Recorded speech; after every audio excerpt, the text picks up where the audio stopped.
गिरिराज पूजन के लिए बढ़िया बढ़िया 56 प्रकार के भोग बन रहे हैं।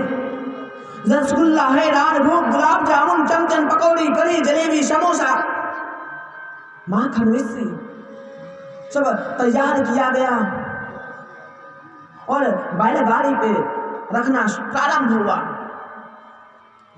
सांडिल मुनि प्रभु के साथ आगे आगे चल रहे हैं और सारे ब्रजवासी भगवान के पीछे पीछे चलते हैं।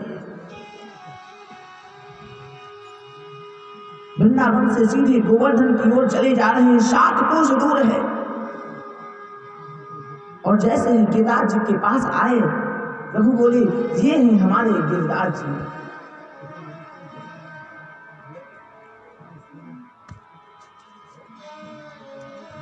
चलो इनकी पूजा करो। ब्रजवासी बोले, ये तो भैया बड़े लंबे चौड़े हैं।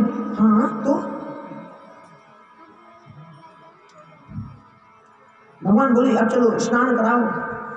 सारे ब्रजवासी यमुना जी से जाते जल लाते और गिरिराज जी को स्नान कराते।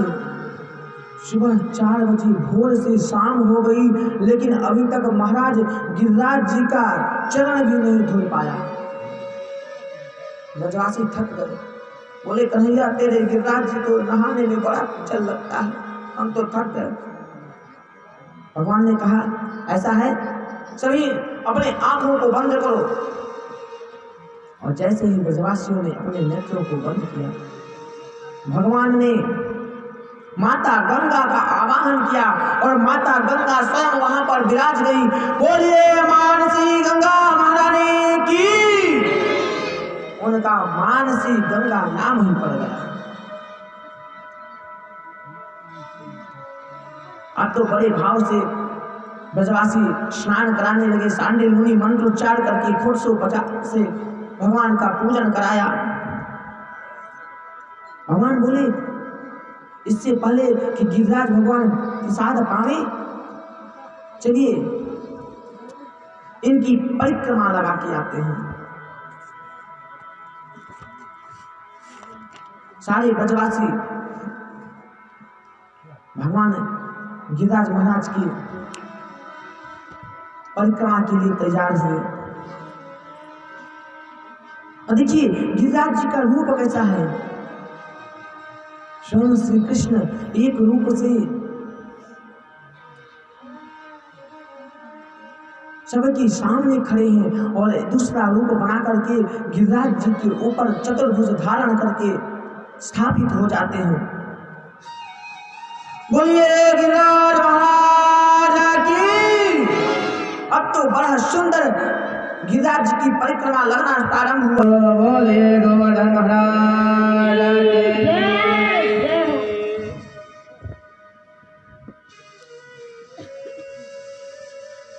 ब्रजवासियों ने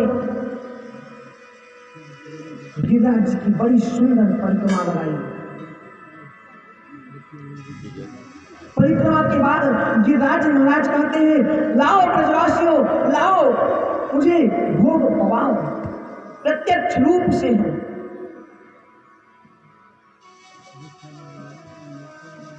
जिसे देख करके नंद बाबा की आंखें सजल हो गई।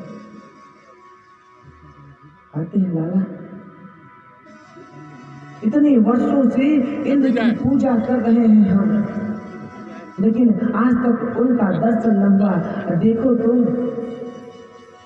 कितने करुणा निधान है तेरे गिरिराज जी। पहली ही बार में दर्शन दे दिया। 3 दिन लगातार हो गए भोग पाते पाते। दोनों हाथों से गिरिराज महाराज भोग पा रहे हैं। मधुमंगल जो सखा है आकर के कन्हैया से कहते हैं, क्यों कन्हैया, एक बात पूछनी थी। हाँ पूछो। नहीं, यही पूछना था कि गिरिराज महाराज अधिक दिनों से भूखे हैं क्या? क्यों भैया ऐसे? नहीं, भोजन एक हाथ से पाया जाता है, ये दोनों हाथ से पा रहे हैं। नहीं, वो तो बड़े प्रेम से पा रहे हैं, इसलिए दोनों हाथ। अच्छा भैया, तब तो ठीक है। लेकिन ये कह रहे थे कि कुछ प्रसाद वसाद मिलेगा कि बस हम दरबारी बने रहे? नहीं भैया मिलेगा। अरे थोड़ा सब्र तो करो। मनमंगल कहते हैं अब कितना सब्र करूं, 3 दिन हो गए।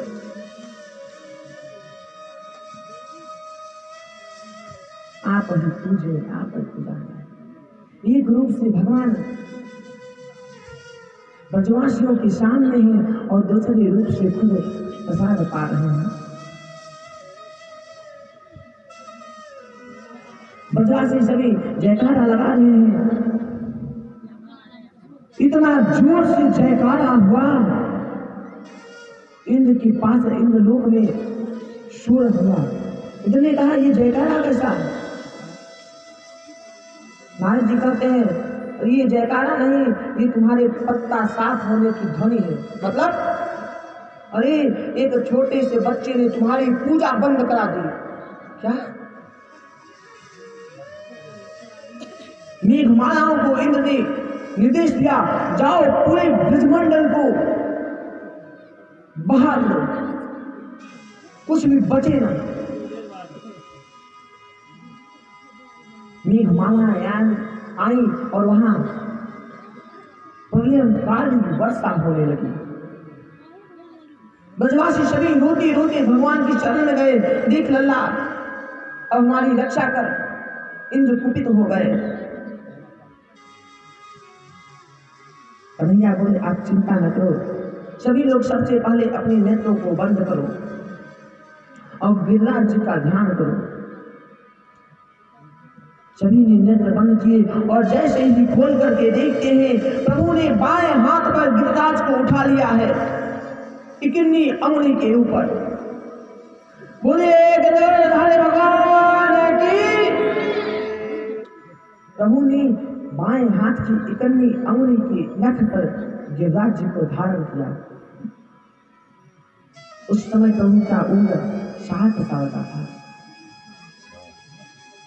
7 साल की कन्या ने 7 कोस लंबे चौड़े गिरिराज को 7 दिन 7 रात्रि पर्यंत एक छोटी उंगली के नख पर धारण किया। मूसलाधार वर्षा हो रही है। गिरिराज जी बोले आओ ब्रजवासियों मेरे नीचे आ जाओ। सभी ब्रजवासी गिरिराज जी के नीचे आ गए।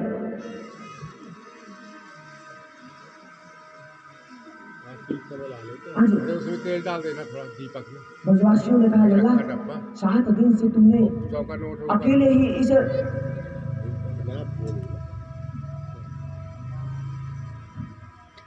अकेले ही तुमने 7 दिन से इस गिरिराज जी को उठाया है, नहीं तो तुम भी विश्राम कर ले लल्ला। हम लाठियां लगाते हैं। सभी ब्रजवासियों ने अपनी अपनी लाठियों को लगाया। भगवान बोले नहीं, यदि मैं विश्राम करूंगा तो सब लोग विश्राम करने के लायक नहीं बचोगे।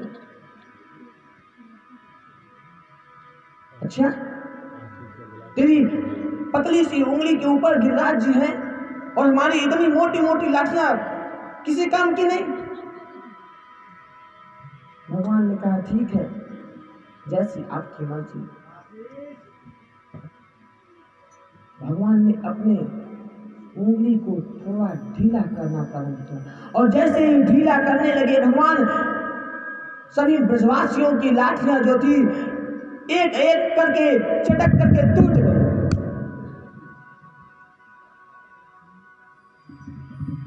जैसे ही टूटी ब्रजवासियों ने कहा अरे देख देख देख लल्ला, संभाल संभाल जल्दी कर। प्रभु ने फिर से धारण कर लिया। बोले मैंने तो पहले ही कहा था। ब्रजवासी बोले क्यों रे, इतनी मोटी मोटी लाठियां हमारी इसे गिरिराज जी को नहीं संभाल पाई तो तू 7 दिन से अपने छोटी उंगली पे धारण किया है। प्रभु ने बड़ा सुंदर जवाब दिया। कहते हैं कि कछु माखन को बल बढ़ो, कछु गोपन करी सहाय, श्री राधा जी की कृपा से मैंने गिरिवर लियो उठा। इसलिए तो मैं अधिक माखन इसलिए खाता हूँ। और कुछ आप गोपालों ने मेरे साथ हमने, हाँ, जब मैंने अपनी उंगली पे गिरिराज जी को धारण किया तो आप सभी मेरी उंगली को निहार रहे थे और आपकी नेत्रों के माध्यम से आपकी शक्तियां मेरी इस उंगली में आ गई। मधुमंगल ने कहा, अच्छा, कभी मैं सोचूं मैं इधर बड़ा दुर्बल दिखाई पड़ता हूं। क्यों भैया, अभी तक तो माखन मिश्री चुराता था, अब हमारी शक्तियों को भी चुराने लगा। भगवान बोले, क्या करूं, चोरी की आदत जाती नहीं है ना।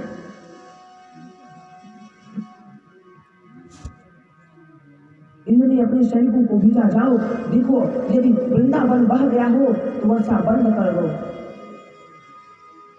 सैनिक आकर के देखते हैं, फिर जाकर कहते हैं, महाराज वहां तो धूल उड़ रही है। क्यों? क्योंकि गिरिराज जी के चारों तरफ शेषनाग जी ने एक लकीर बना दिया था और एक कोने पर अगस्त ऋषि बैठे थे, सारा जल पी जा रहे हैं अगस्त ऋषि।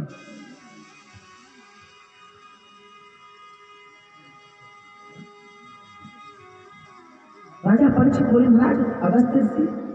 बोले, हाँ। जब भगवान राम रावण का वध करने के बाद माता सीता को लेकर के अयोध्या वापस आए ना, माता सीता का मन था कि किसी ब्राह्मण को अच्छे से भोजन बनाऊं, भंडारा किया उन्होंने, लेकिन कोई भी ब्राह्मण उनके मन के हिसाब से भोजन न कर पाया, उनको संतुष्टि न मिली। प्रभु श्री राम से कहते हैं, प्रभु भंडारा तो हुआ लेकिन मन को संतुष्टि न हुई। सभी लोग आते, एक दो पूरी खा करके लौट जाते। अरे कोई अच्छा ब्राह्मण हो तो। प्रभु श्री राम ने अपने नेत्रों को बंद किया और अगस्त मुनि का आवाहन किया। बोले, आपको कल हमारे यहाँ निमंत्रण पे आना है, खाली पेट आना महाराज। अगले दिन अगस्त मुनि आते हैं। भगवान ने कहा, दीदी आप जो है बड़ी संत महात्मा आए हैं, इनको बड़े भाव से भोजन कराओ। हाँ महाराज, बिल्कुल। 56 प्रकार के भोग बन रहे हैं और माता सीता बड़े प्रेम से पवा रही हैं। प्रातः काल से भोजन प्रारंभ हुआ है, शाम हो गई, अभी भोजन हो ही रहा है महाराज जी का। सुबह से शाम तक 15 बार आटा को गूंथा गया है। माता सीता जब थक गई तो गणेश जी की पत्नी को बुलाया गया, रिद्धि सिद्धि को। माता लक्ष्मी का भंडारा खुल गया। सभी लोग बड़े भाव से आकर के भोजन को बना रहे हैं। 15 दिन बीत गए, महाराज जी का अखंड भोजन चल रहा है। अब तो गणेश भगवान भी सहायता कराने लगे। माता सीता आती है, अगस्त जी के चरणों में प्रणाम करती हैं। अगस्त जी ने कहा, सौभाग्यवती भव, लेकिन देवी इस समय वार्ता करने के लिए समय नहीं है हमारे पास, अभी भोजन चल रहा है और भोजन में हम व्यवधान नहीं करते। नहीं महाराज, मैं तो ये कहने आई थी कि जब आधा हो जाता है ना तो जल भी पी लिया जाता है। हाँ देवी ठीक है, आधा हो जाएगा तो पी लेंगे, अभी तो प्रारंभ किया है। माता सीता सोचती है, अभी प्रारंभ हुआ है, 15 दिन बीत गए। 17वें दिन भगवान आते हैं रसोई के दरवाजे पर, पूछते हैं, क्यों देवी, महाराज जी का भोजन? और आज क्या बताऊं, सारी नसें ढीली हो गई हैं। किस भूखड़ महंत को बुलाया आपने? देवी ऐसे नहीं बोलते, आप तो बड़े प्रेम से भोजन पवाओ। हाँ प्रभु, वही चल रहा है। श्री राम जी आते हैं और अगस्त जी से इशारे में कहते हैं बाबा अब रहने दो, अब बस करो। 18वें दिन अगस्त जी ने कहा हाँ देवी ले आओ पानी, अब आधा हुआ। माता सीता कहती हैं अब प्रभु हमारे यहाँ जल की तो व्यवस्था है नहीं। प्रभु ने कहा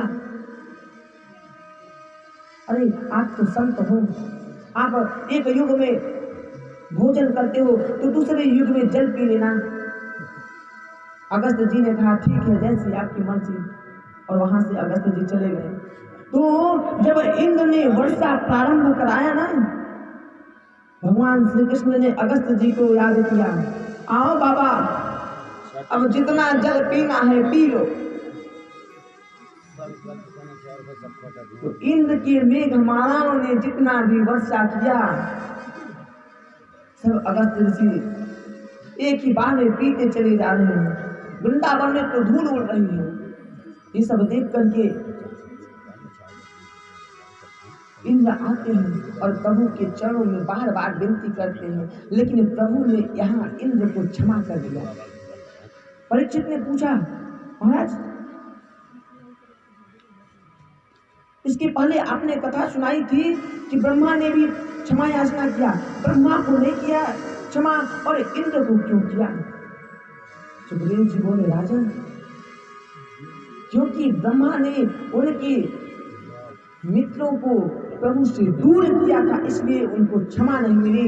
और इंद्र गलती तो किए लेकिन सारे ब्रजवासी प्रभु के पास थे। इंद्र ने ब्रजवासियों को भगवान के सम्मुख लाया, इसलिए इंद्र को भगवान ने क्षमा कर दिया। सुरभि नाम की गाय आई और भगवान का अभिषेक अपने दूध से किया। और आज परम पावन शरद पूर्णिमा की रात्रि है। प्रभु ने अपने वेणु का निनाद किया। यमुना किनारे चले गए हैं प्रभु और अपने बंसी को बजाने लगे। अब देखिए बंसी एक है, प्रभु भी एक है, लेकिन उस बंसी के तान को जितनी गोपियां सुनती हैं उनको ये लगता है कि प्रभु अपने बंसी से हमारे नामों को पुकार रहे हैं। जो गोपी जिस कार्य में थी सब कार्यों को छोड़ करके सभी यमुना किनारे जाने लगी। कोई अपने पति के लिए दाल बना रही थी तो नमक की जगह पे शक्कर डाल दिया। कोई चाय बना रही है तो चाय पत्ती की जगह पर लाल मिर्च डाल दिया। और पति महाराज जब कहते हैं ये क्या बनाई हो, हमको नहीं बनाने आता, तुमको आता तुम बना के पी लो, हम तो जाती हैं।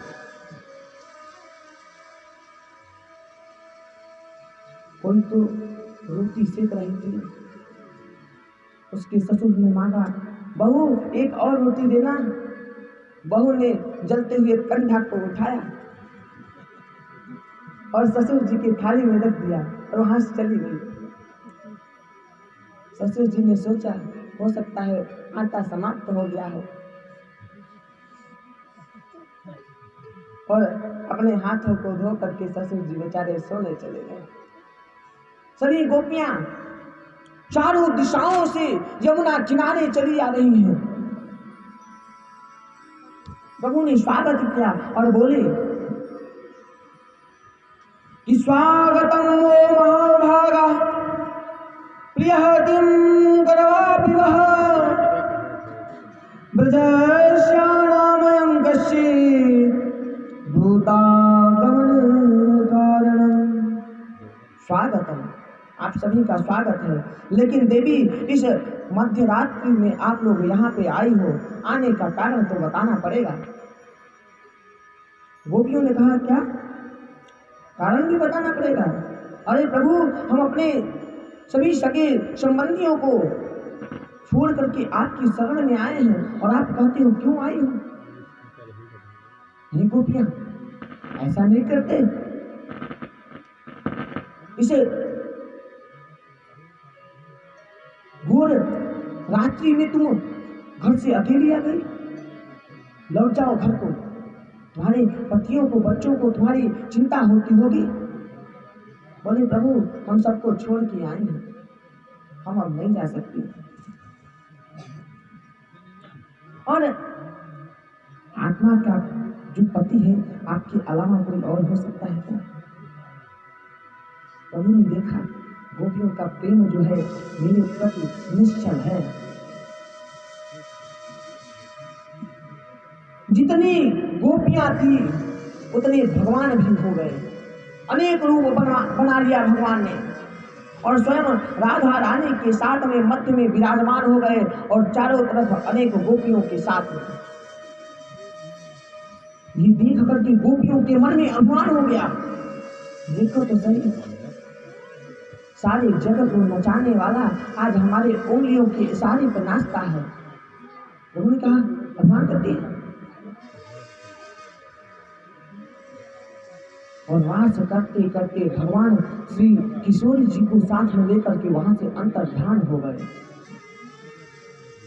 भगवान के अंतर ध्यान होते ही गोपियां चारों तरफ प्रभु को खोजने लगी। एक एक वृंदावन के वृक्षों से पूछती, लेकिन वृक्ष भी कभी बोलते हैं क्या? अब तो ये स्थिति आ गई, जो ही उनके सामने आता है सबसे पूछते हैं। बट वृक्ष से, पीपल के वृक्ष से, तुलसी से पूछते हैं, क्यों तुम तो हमारे प्रभु के मस्तक पे हमेशा विराजमान रहती हो, तुमको तो पता ही होगा प्रभु है कहाँ। जब तुलसी के वृक्ष से कोई उत्तर न मिला तो कहती है, हाँ तुम क्यों बताओगी, तुम तो ठाली हमारी सौतन, तुम तो चाहते ही नहीं कि हमारा मिलन प्रभु से हो।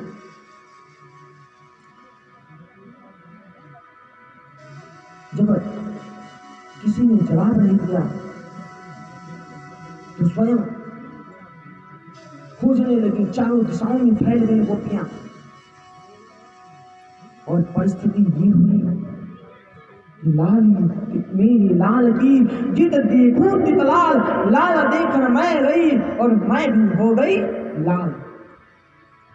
भगवान को खोजते खोजते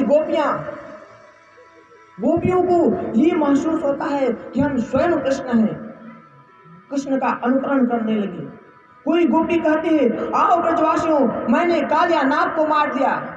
कोई कहती है, हाँ आ जाओ मैंने गिरिराज को उठा लिया। कोई कहती है, आ जाओ मैंने दावाग्नि का पान किया। भगवान की अभी तक जितनी लीलाएं हुई हैं सबका अनुकरण करती हैं। उधर राधा रानी को लेकर के प्रभु चले गए थे। राधा रानी ने सोचा प्रभु गोपियों के बिना रह नहीं सकते, लेकिन देखो तो सही मैं इतनी सुंदरी हूं कि प्रभु गोपियों को छोड़ करके केवल मेरे साथ विहार कर रहे हैं। और जैसे ही उनके मन में ये आया, प्रभु ने राधा रानी को भी छोड़ दिया। गोपियां ढूंढते ढूंढते आती हैं और जब देखती हैं श्री किशोरी जी को, एक गोपी कहती है, किशोरी जी आपको भी छोड़ दिया, आप तो उनकी प्रियसी हो ना, आपको भी छोड़ दिया। किशोरी जी मध्य में विराजमान हो और उनकी चारों तरफ